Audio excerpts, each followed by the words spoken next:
Au début des années 60, c'est l'émancipation. Le cours classique laisse la place à une école plus ouverte. On vient à peine de sortir la religion de l'école. Les jeunes femmes veulent prendre leur place dans cette société où les hommes sont encore en majorité dans la plupart des domaines.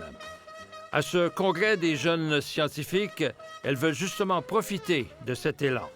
On est très bien organisé au point de vue sport, au point de vue littérature, au point de vue tout, sauf au point de vue scientifique. Et d'après vous, est-ce que c'est une carence ou un manque grave?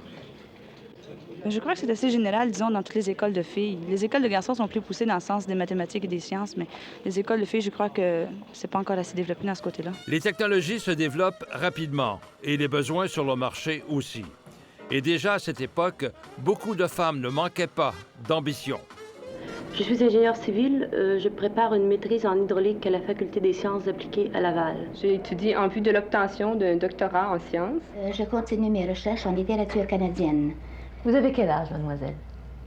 J'ai 71 ans. Je pense que les femmes vont devoir un jour arriver à cette conclusion qu'elles doivent se définir elles-mêmes et s'imposer. Elle continue son chemin et elle revient au point de départ. Enfin, 20 ans plus tard, on voit des signes encourageants. Un coup de chapeau en passant au cégep de Rivière-du-Loup, qui a fait tomber un autre préjugé sexiste sur les femmes et la science.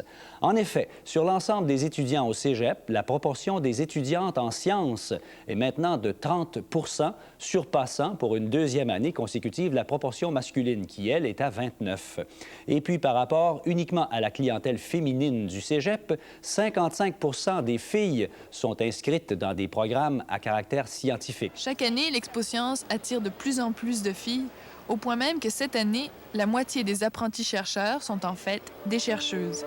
Au fil des années, on multipliera les activités afin de promouvoir les sciences chez les filles. Mais encore aujourd'hui, il reste beaucoup de travail à faire. En 2018, les chiffres étaient clairs. Les femmes sont sous-représentées dans les domaines des sciences, technologies, génie et mathématiques. Selon l'Institut de statistique de l'UNESCO, dans le monde entier, moins de 30 % des chercheurs sont des femmes. Il y a 200 ans, les Ursulines enseignaient les sciences aux jeunes Québécoises pour qu'elles comprennent mieux le monde qui les entoure. Mais il y avait peu d'espoir qu'elles en fassent un métier. Aujourd'hui, ces jeunes filles se préparent à jouer un rôle essentiel dans ce monde où la science occupe une place de plus en plus importante. Ici Jacques Bissonnet, Radio-Canada, Montréal.